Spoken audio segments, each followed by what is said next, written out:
Today we're releasing a new research report titled Florida's Path to Ethics Reform. The report examines Florida's ethics laws and measures recent anti-corruption reforms against established benchmarks. The report finds Florida is making progress in the fight against public corruption, but much more remains to be done.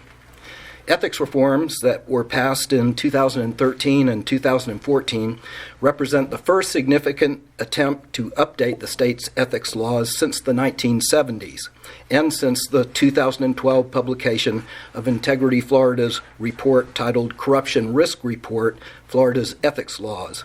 That report analyzed federal public corruption conviction data and found that Florida led the nation in corruption convictions from 2000 to 2010.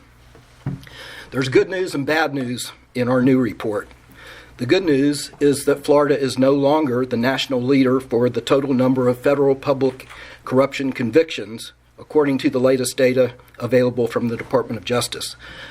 The report finds Florida is now ranked number 3 for public corruption convictions, behind Texas and California.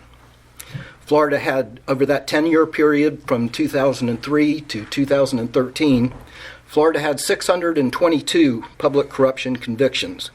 Texas had 870 convictions, followed by California at number 2 with 678 convictions. So that good news is also the bad news. While corruption convictions are down in Florida from 674 in 2000 through 2010 to now 622, it's obvious that we as a state are still facing a serious public corruption problem.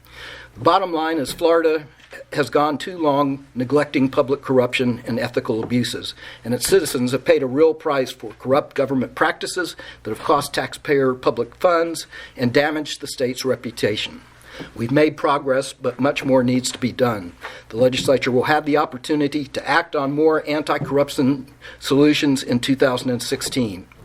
Ethics reform and the fight against public corruption deserve serious consideration every year by the legislature. Politics of the day aside, it should always be a priority.